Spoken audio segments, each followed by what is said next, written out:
Good day, my people. If you are just joining us, drop whatever you are holding because something is moving in Abuja right now that could decide who becomes the next president of Nigeria.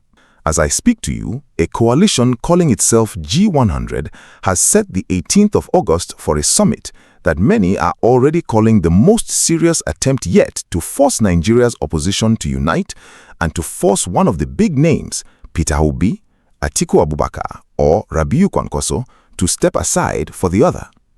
I need you to stay with me to the very end of this one, because this story has layers, letters that were written in secret, meetings that were deliberately kept away from cameras, and a document that has already been signed by 100 names. If I rush it, you will miss the part that actually matters. This story concerns the opposition parties of Nigeria, the ADC, the PDP, the NDC, the SDP, the PRP, the APM, and it lands at a moment when President Bola Tinubu's government is entering the stretch run toward 2027, with the ruling APC looking on paper more organized than an opposition that has spent nearly 3 years unable to agree on a single flag bearer. Before I continue, if you are new to this channel, do me one favor. Hit that subscribe button and tap the like because it is what tells YouTube to push this kind of reporting to more Nigerians who need to hear it. Not gossip, not noise, real documented politics. Now, back to the news. Let's start from the very beginning of this story because dates matter here. On the 2nd of August 2026, a letter dropped, 7 pages long, signed at the bottom by 100 names. Politicians, civil society figures, academics, policy people, communication strategists, even a former deputy national chairman of the ruling party itself. Together, they called themselves G-100. The letter carries a title, and I want you to hear it properly. The Doctrine of a Necessary Democratic Opposition, an open letter to the leaders of the opposition, leaders of thought, civil society, and Nigerians of good conscience. That is not a casual title. That is a title written by people who wanted it to sound like a summons, not a suggestion. And it was addressed to names you already know. Senator David Mark, Atiku Abubakar, Peter Obi, Governor Seyi Makinde, Senator Bala Mohammed, Senator Seriake Dixon, Rotimi Amechi, Senator Rabiu Kwankwaso, Ogbeni Ralph Aregbesola, Alhaji Kabiru Tanimu Turaki. These are not small men in Nigerian politics. These are men who have either run for president, served as governors, or held some of the most powerful offices in this country. The letter's argument, in plain terms, is this: Nigeria's opposition has become divided by ambition rather than united by purpose. And while that division continues, the ruling party keeps consolidating power almost by default. Now, let's separate what we know for certain from what remains interpretation, because that is the job of proper journalism and I take it seriously on this channel. Here is what is documented, what is on paper, what nobody is disputing. G-100 released its declaration in early August 2026. It followed up with direct engagement, what its spokesman, Salihu Moham Lukman, described as consultations with the leadership of 6 opposition parties: the African Democratic Congress, the Allied People's Movement, the Nigeria Democratic Congress, the People's Redemption Party, and the Social Democratic Party. According to Lukman's statement, these conversations involved national chairmen, presidential candidates, and their running mates directly, not junior aides, not spokesmen, the principals themselves. G-100 has also confirmed on record that these engagements were deliberately kept away from media attention. Their own words were that this was done to protect the integrity of the negotiations and to shield party leaders from the pressure of premature public exposure. That is a documented fact. They admit to running a quiet backroom process before bringing it into the open. And now the date that everyone is watching, August 18th. That is when G-100 has scheduled what it is calling a summit of opposition parties in Abuja, meant to build on an earlier framework known as the Ibadan Declaration and to turn what they call goodwill into an actual working alliance. That is the documentary trail. Now let's talk about what is still just a claim, still just interpretation. Here is where I have to be honest with you, because a lot of what is trending online right now is not fact. It is speculation dressed up as fact. It is a fact that G-100 wants a single opposition candidate for 2027. It is not yet a fact that Peter Obi, Atiku Abubakar, or Rabiu Kwankwaso has agreed to step aside for anybody. Nobody, and I repeat, nobody has publicly confirmed stepping down for another candidate. What we have is a coalition of outsiders, not the political heavyweights themselves, appealing to those heavyweights to make a sacrifice none of them has committed to yet. Think about that for a moment. G-100 is not made up of the men whose names are on that letter. It is a group of concerned citizens petitioning those men. There is a real difference between an appeal and an agreement, and a lot of commentary online is collapsing that difference to create drama that as of today does not officially exist. What is also interpretation, not fact, is exactly who among the big three, Obi, Atiku, or Kwankwaso, is expected to yield. Different commentators are pushing different theories. Some say Atiku, given his age and the number of times he has run and lost. Some say Kwankwaso because his structure is seen as regionally limited. Some say Obi because his coalition is viewed as newer and less institutionally rooted. None of that has been confirmed by G-100 itself, and none of it has been confirmed by the men in question. Now, my people, if this story feels familiar to you, it is because it is not the first time. Nigeria's opposition has tried this dance before, and investigative reporting on G-100's own letter has drawn a direct line back to an earlier appeal made in Ibadan, roughly 4 months before this one. That earlier attempt, often referred to as the Ibadan Declaration, was supposed to produce exactly this kind of unity. It did not fully succeed. The opposition remained fragmented in the months that followed. So, when G-100 references the Ibadan framework in its plans for the August 18th summit, what they are essentially doing is trying again, reviving a resolution that political observers say has already struggled to hold once this year. That matters because it tells you something about the mountain G-100 is trying to climb. This is not virgin territory. This is a coalition trying to succeed where a similar coalition or a similar spirit of coalition already tried and came up short. G-100 has invoked history to justify why it believes this attempt is different, pointing back to the G-34, the group of Nigerians who stood against military self-succession decades ago, and to the doctrine of necessity that was invoked during the prolonged absence of the late President Umaru Musa Yar'Adua. Whether that comparison holds weight is something reasonable people can disagree on, but it tells you the seriousness with which G-100 wants this moment to be understood. Let's give G-100's case its fullest, fairest hearing because that is what responsible journalism demands. The argument is essentially structural. They are saying Nigeria's problems are not simply economic, inflation, fuel prices, the cost of living, but political, rooted in a system that rewards loyalty over merit and patronage over public service. Their letter argues that no nation can expect prosperity from institutions built to produce the opposite of prosperity. Their second argument is about accountability itself. Their position, in essence, is that democracy only functions when those who govern know they can genuinely be replaced. If the opposition is too fractured to ever pose a credible threat at the ballot box, then in G-100's view, government accountability quietly disappears, not by decree, but by default, because there is no real alternative for voters to turn to. And their third argument is about time. G-100 is warning that opposition leaders who continue chasing separate personal ambitions risk delivering Nigeria another defeat in 2027, just as happened in different form in the last cycle. Their language has been dramatic, warning that history has little patience for frustrated ambition and reserves its respect for those who place country above self. Strong words, whether they translate into strong action, is the real test still to come. But fairness means I also have to give you the other side, the side of the political heavyweights who are being asked to sacrifice everything they have built.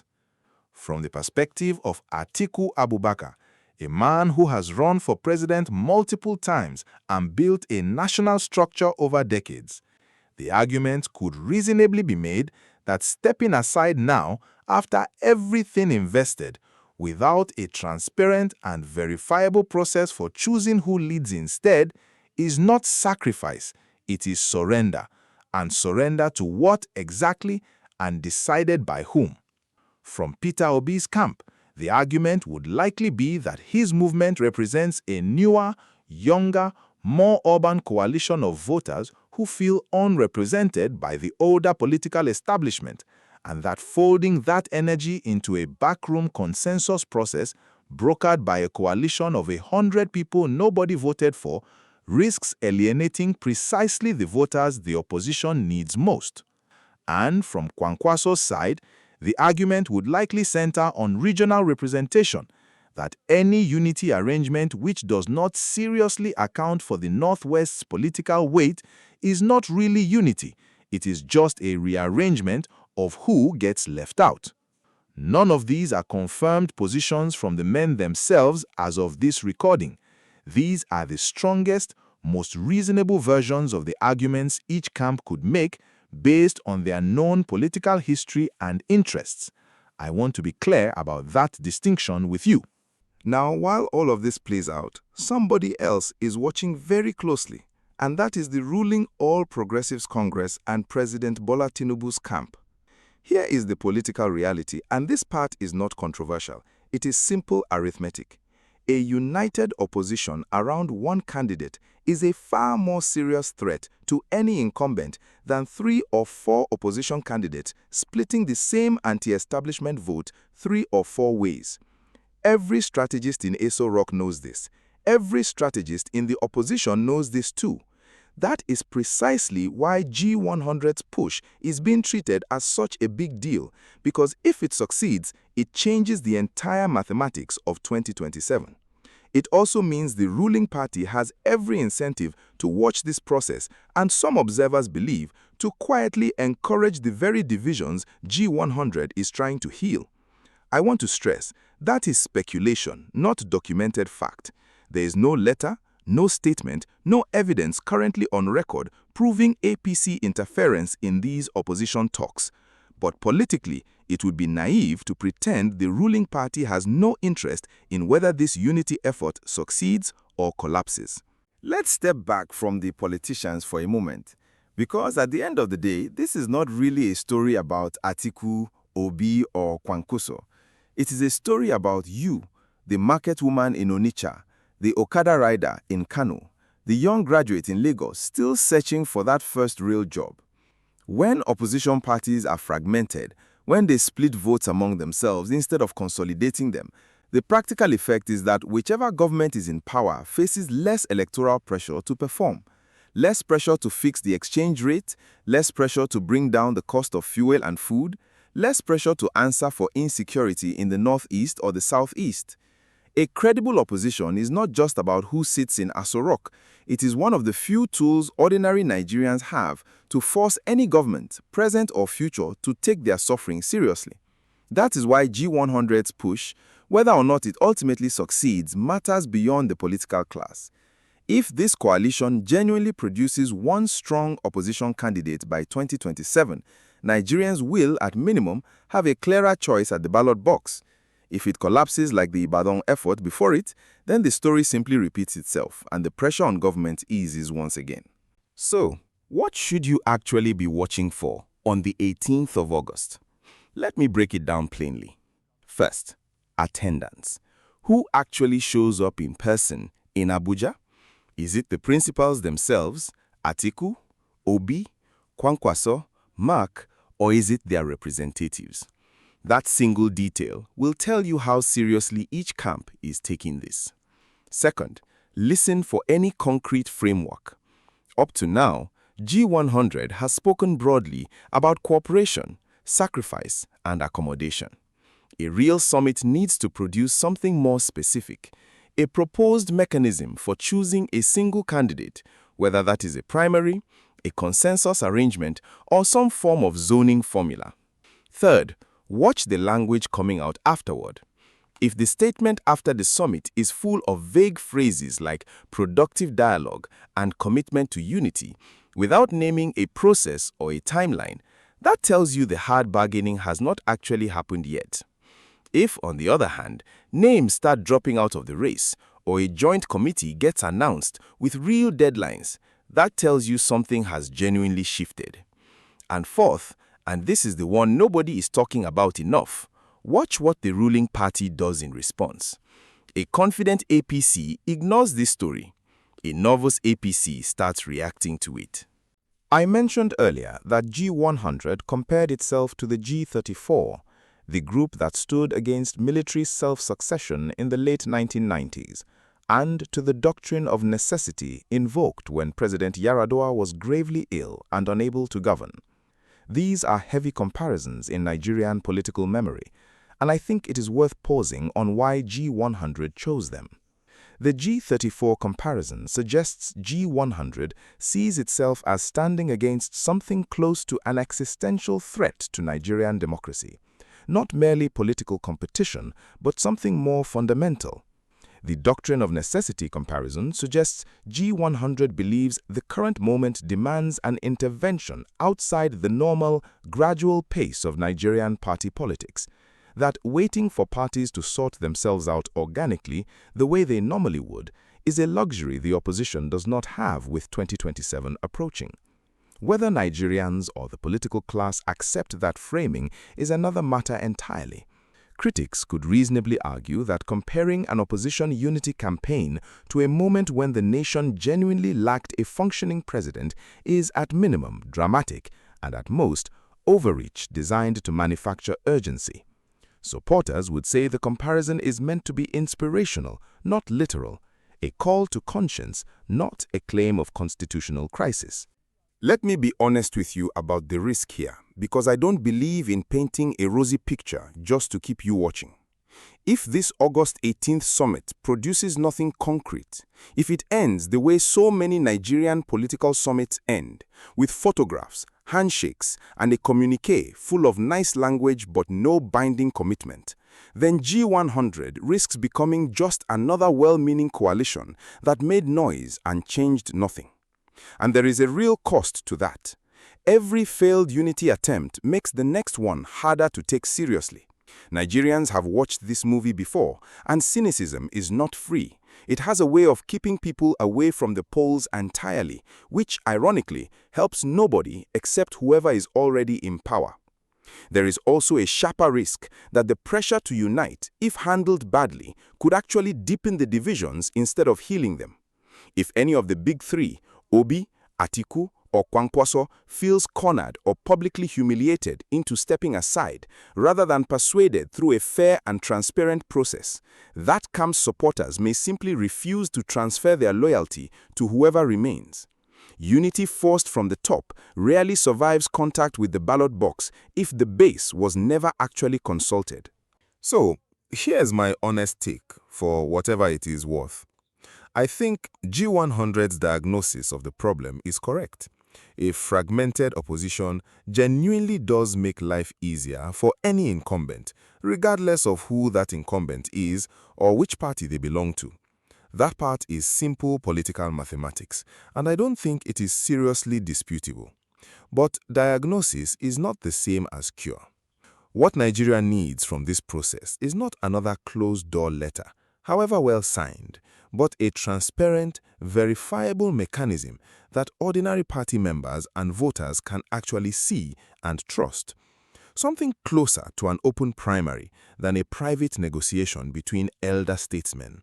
If Obi, Atiku, or Kwankwaso is going to step aside, Nigerians deserve to understand exactly how that decision was reached, not simply be told that it happened. Due process, transparency, and letting the actual mechanics of this play out in public. That, to me, is what separates a genuine democratic evolution from an elite arrangement dressed up as one. I don't think anyone should be rushing to declare victory or defeat here until we see what actually comes out of Abuja on the 18th. Before I let you go, let me leave you with the open questions this story still has not answered.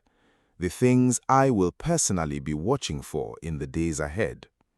Will Atiku, Obi, and Kwankwaso, or their representatives, actually attend the August 18th summit in person? Will G-100 present a concrete mechanism for choosing a single candidate, or will it remain a call for unity without a method? Which of the big three, if any, shows the first real sign of movement? A softened statement, a change in tone, anything? How will the People's Democratic Party, still working through its own internal battles, position itself in all of this? And finally, how will the ruling APC respond? With silence, which would suggest confidence, or with public commentary, which would suggest concern? Those are the threads I am going to be pulling on this channel in the days after the summit, and I want you watching with me. So, that is where we stand, my people. 100 names, 1 letter, 6 opposition parties, and 1 date, August 18th, that could either become a real turning point for Nigerian politics or another entry in the long list of unity efforts that talked big and delivered little.